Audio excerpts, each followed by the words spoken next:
Hello dear students, आज हम CrPC के केस करेंगे।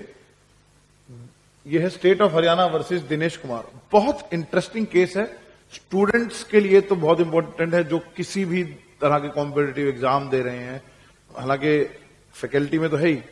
एनीवेज, फैकल्टी की बात करें तो Arnesh Kumar, state of Bihar, already is there available on the channel. अब जहां तक बात है इस केस की, बड़ा इंटरेस्टिंग फैक्ट है। इस केस में क्या हुआ, एक मिस्टर दिनेश कुमार थे और दो व्यक्ति अलग थे, ललित जी और अलग। ठीक, अब क्या होता है, दिनेश कुमार, ललित, ये सब लोग हरियाणा पुलिस में कांस्टेबल की भर्ती में अप्लाई करते हैं, जो कि ये सिलेक्ट हो जाते हैं।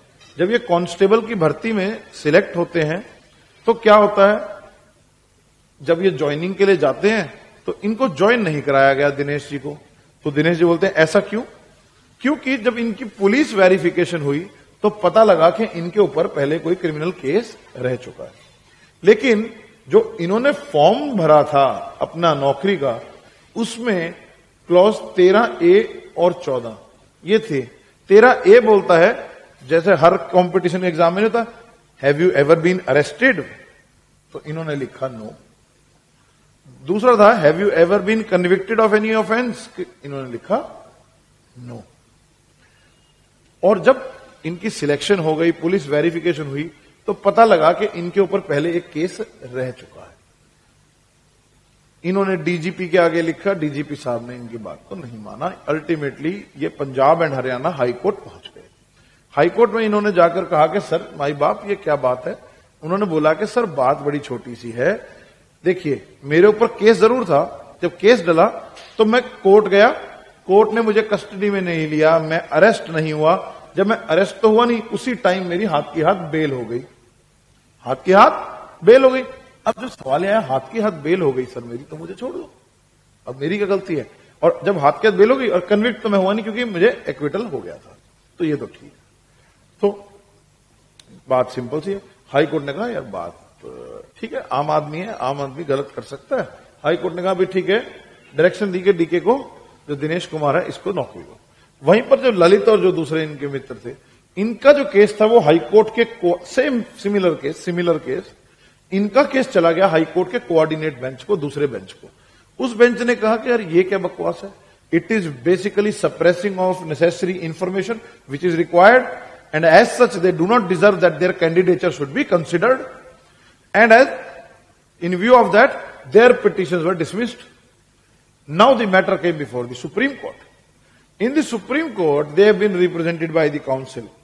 Supreme Court के आगे प्रश्न आया कि भैया क्या जो ये कह रहे हैं हम कोर्ट गए और बेल हो गई, तो सवाल आया क्या अरेस्ट और कस्टडी इनका क्या मतलब है? क्या इनमें कोई सिमिलैरिटी है, अलग है? क्या ये इनको कस्टडी और एक्यूज में माना जाएगा?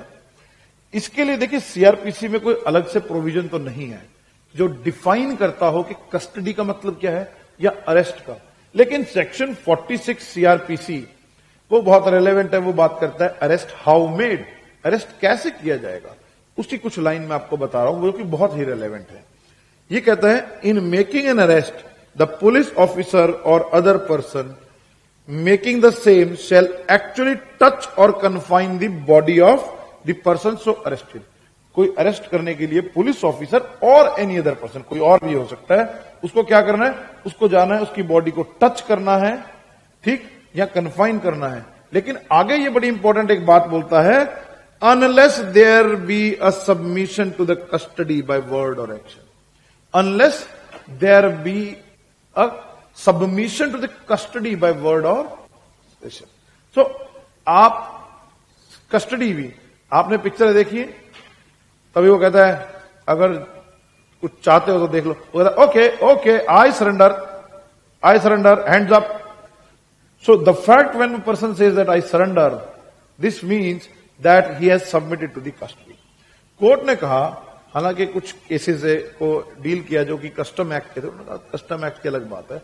उन्होंने कहा जब ये आदमी कोर्ट में गया, कोर्ट में जाके इसने सरेंडर किया, it is that he submitted to the deemed custody.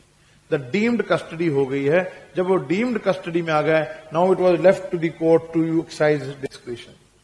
Court ने कहा कि नहीं, ये डीम्ड कस्टडी है और इसीलिए इनको ये माना जाएगा, क्योंकि बेल का पर्पस क्या है 439 में? बेल तो मिली ही तब है जब एक बार इन्हें ये एंटीसिपेटरी बेल नहीं थी 438 की, राइट? एंटीसिपेटरी बेल हो तो आप सोच सकते हैं, हालांकि उसमें भी a person is one arrested and immediately granted bail. So court ने कहा कि नहीं, यहां पर ये आर्ग्यूमेंट ठीक नहीं है। लेकिन कोर्ट ने इस केस में फिर एक लीनियंट व्यू ये लिया, कहा रूल तो लॉ तो यही सेटल कर दिया कि भैया अगर आप ये आर्ग्यूमेंट ठीक नहीं है कि हम अरेस्ट नहीं हुए थे, अरेस्ट माना जाएगा। कोर्ट ने कहा 46 से क्लियर होता है, mere submission is sufficient which has been done here. हाँ, किसी को कोई उठाकर ले गया, ठीक, अब पुलिस वाले उठाकर ले गए, डिटेन कर लिया, दैट आर डिफरेंट। ठीक, किसी को सम्मन करके बुलाया कस्टम्स में, उन्होंने कहा ठीक है, वो सब अरेस्ट नहीं है, that may amount to arrest in future but not an immediate arrest. यहां पर तो सरेआम उन्होंने कहा कि कस्टडी में आप आ गए हैं तो इसीलिए आपको ये अरेस्ट माना जाएगा।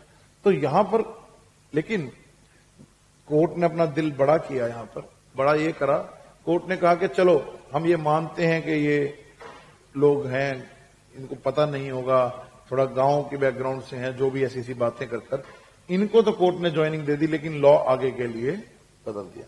हालांकि आई डोंट नो मिलनी चाहिए थी कि नहीं, मगर अब ये जो क्वेश्चन है ये बहुत इंपॉर्टेंट है। आप सब जो भी लोग देख रहे हैं, ये बहुत इंपॉर्टेंट फैक्टर होता है फॉर्म भरते हुए। अब कई बार क्या है, कॉलेज में पढ़ते थे, जब कभी झगड़ा हो गया, आप हो सकता है आपका राजीनामा हो गया हो, लेकिन आपके अगर बेल लिए, आप अरेस्ट हुए, तो आपको वहां पर यस भरना होगा। दूसरा आपके साथ जो एक और ध्यान रखना है, किसी को मान लो प्रोबेशन छूटा हुआ है, तो अगर वो इस केस में नहीं है, ये मैं आपको जनरली अदरवाइज बता रहा हूं, प्रोबेशन के केसेस में, अब देखिए प्रोबेशन के केसेस में कन्विक्शन नहीं मानी जाती क्योंकि क्वांटम में हम उसे मानते हैं, लेकिन अरेस्ट तो कभी हुआ होगा। सो द एप्रीहेंशन, जो अरेस्ट हुआ है, वो यहां पर ध्यान रखना है। So in this case ultimately the writ petition जो थी उसमें लॉ तो यही हेल्ड हुआ, बट बाकी बात को अपहेल्ड कर दिया गया। Thank you.